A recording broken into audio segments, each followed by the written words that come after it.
Hey YouTube, it's Justin here, aka Demonic Sweaters for Alternative Drummer. Today I've got a video about this beautiful device right here. This is a Tascam Porta02 MKII multi-track recorder. This is an analog multi-track recorder. It has a cassette deck right in here, and there's an audio cassette. Now if you're young and you have no idea what any of this stuff is, basically what this will do is record, and you can record multiple tracks just like you can on a digital audio workstation like a computer. And those in the know lovingly refer to these as 4 tracks. And this one actually is the second one of this particular model I've had. And in fact, I made a video years and years ago about the old one that I used to have, and it's still here on my channel if you want to check that one out. But it's definitely, I've definitely come a long way as a YouTuber, I think, since then. That one's pretty embarrassing to watch. So let's go over the specs. Like I said before, it uses a cassette tape to record, and it has 4 internal tracks. What that means is you can record 4 different sources and layer them together to create music. You can only record 2, however, at a time, because it only has 2 tracks that you can record to at once. And basically what that means is we use these switches right here to select which tracks we want to record to,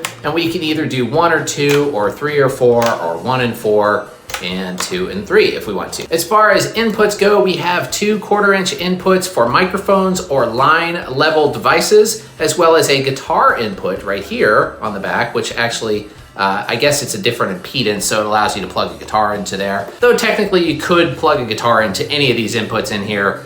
It may not sound quite as good as the one that's designed for guitar, but I don't think it really matters, to be honest. Now 4 tracks are basically what we used to use back in the 90s and 80s, before we had computer recording and it was so easy to get all this stuff at home to record to. All of us who were recording back then used to use a device like this. I used to have a different one, which was made by the company Fostex, that actually had more inputs on it and a bigger mixer, and it was a lot fancier than this one right here. But this one is so basic, but it actually sounds pretty good. I've done some recordings on the old one I used to have, and I started recording with this one already yesterday. They have a very unique sound. They sound lo-fi. You're not gonna have crystal clear audio like you do on a computer. You're gonna get some tape noise or maybe some other glitchy sounds and stuff. You never know what you're gonna get. And a lot of that has to do with just the nature of the beast. Another thing too is the type of cassette you record on. I am recording on a normal bias cassette right now, which is all I have. If you can find a chrome bias, what bias means is basically the formula that the tape is made from. If you can find a chrome bias tape, you'll get a little bit higher quality than you would on a normal bias tape, but I don't really care. I actually kind of like the low quality sound, getting a lot of hiss in the background and just kind of noise. It makes it sound more analog, and especially in today's world where everything's crystal clear and everybody has these high quality, super crystal clear recordings, almost everything sounds sterilized these days. So on an analog cassette recorder, you can get really, really unique sounds, and they're gonna be lo-fi, so just be prepared for that. Now, how do you find one of these? I actually really lucked out. I found this one on Facebook Marketplace for only $150 in excellent working condition, and that is rare these days. You used to be able to get these for pretty cheap, like pretty often, but they're becoming more and more rare, and it's harder to find ones that work. There are some sellers on eBay that sell like refurbished ones where they have them serviced and put new belts and everything in them. But you can expect to pay upwards of $300 to $400 for a 4-track like this in excellent working condition. So again, I just got very lucky. On the back, we also have a headphone output, which uses a 1/4-inch headphone jack. There's an RCA left and right output. And on the front, we have 2 trim knobs or gain knobs for the inputs. And those, along with these faders, work for recording. When you're recording signals in, you get your levels using these faders and these knobs right here. And then when you're doing your mixing, you use this section over here. This is your level for each channel, as well as your pan adjustments for each channel. And that's all you get. You really don't get anything else on this recorder. There are ones that have more EQs and effect sends and things like that, but this one is about as basic as you can get. So what I'm gonna do today is actually record a demo using this device. And actually I started it last night. Well, actually I'm doing 2 different songs on it. And I'm gonna tell you how I approached the 2 different songs that I did on this device. And I'm gonna walk you through my process and how I'm using it. And then I'm gonna show you the final result at the end of the video.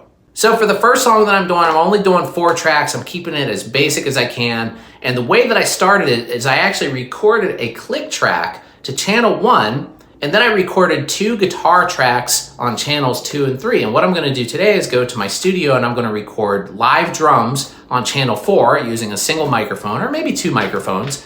And then after that, I'm gonna come home and I'm gonna record bass over the original click track that I put on there, because at that point I will no longer need the click track and I can record over channel 1 with bass. Now, you don't have to use a click track. This is just for me. I wanted the song to be, well played, and I wanted to just try to play it tight. So I wanted to have a click track on there to guide my playing on guitar and, before I put the drums on there, and also to hear it on the drums when I'm playing along. So for the second track, what I did is I actually recorded something in Ableton Live and basically sequenced a bunch of synthesizers and some percussion tracks and just more of an electronic-based song. And then I physically connected my computer to the 4-track and recorded that song on channels 1 and 2 on this 4-track. And then I'm going to use channels 3 and 4 for live drums. So basically, I'm combining the 2 worlds. I'm using a digital, a computer to record the original music, then transferring it to cassette, and then adding my final tracks on the cassette. So the final result will be a very analog sounding recording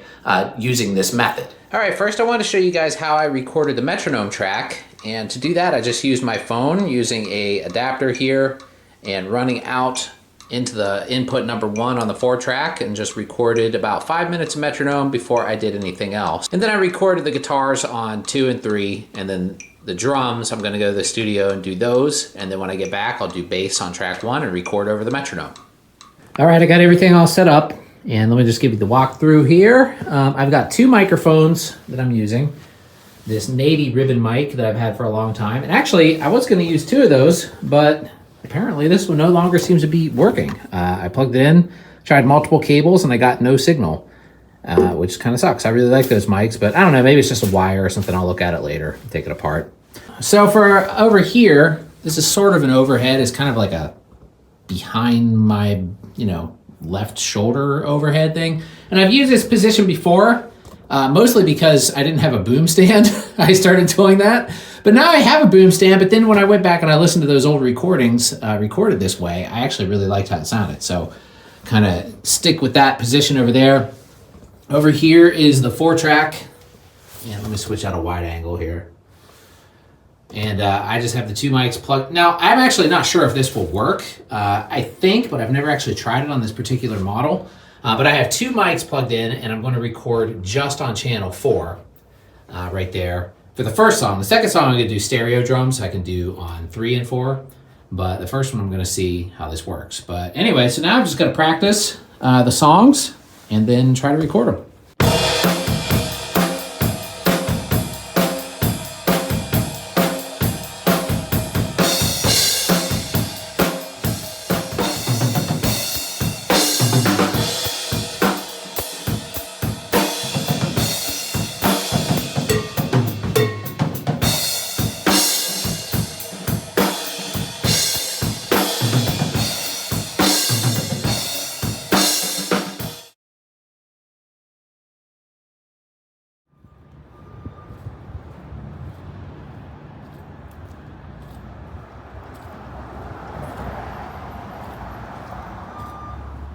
All right, so I just finished up and I think it came out really good. So now I just have to go home and mix everything. Well, there's really not much of a mix that I have to do. Basically just turn some knobs until I think everything sounds even. And then I'll dump it onto my computer and then maybe do a little mastering there on like Audacity or something like that. And then I'll show you guys the final result of me playing all the instruments or most of the instruments. And one thing I noticed actually when I was recording, actually I noticed this yesterday too, is this particular model 4-track actually has some strange kind of popping sound that happens occasionally. It doesn't really sound absolutely terrible, but it doesn't really sound good either, but it just adds to the noisiness of the overall recording. I don't mind it. It's part of its character, I think. But if you are looking at these things, this is the kind of thing you have to keep in mind. Like if you're used to digital recording, especially on these cheap old 4-tracks, you're going to get a lot of weird sounds and noises and stuff in there that you're not used to. So be prepared for that if you pick one of these up. All right, well, I'm back home. And when I first got back, I was like, all right, time to do a little mix, and maybe I'll do a little video of showing them how to do the mix. But then I realized I still need to record bass.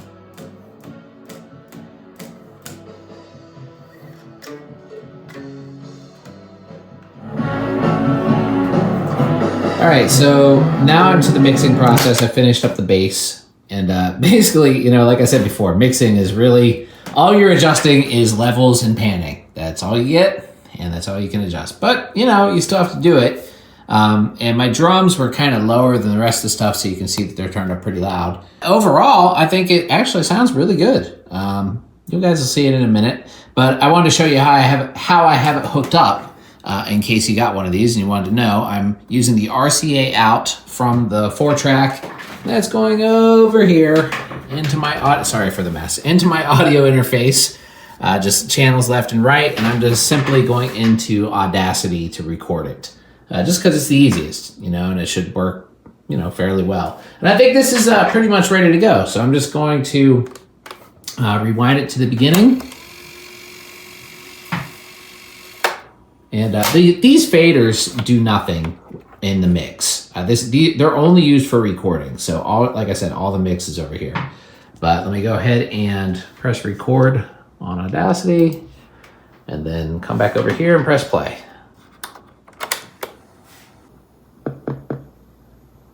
That's that popping sound I was talking about. Yeah, that sound, it gets pretty buried in the mix. You can't really hear it once it's, well, you can if you're really paying attention, but it's just like one of those things. I have no idea what that is. I'm gonna have to figure it out, or try to figure it out. It only seems to come from the right side, so it might be something with this pot or something in the channel. I don't really know. I don't even know if you can hear me right now because of the music playing. But yeah, so it's playing here.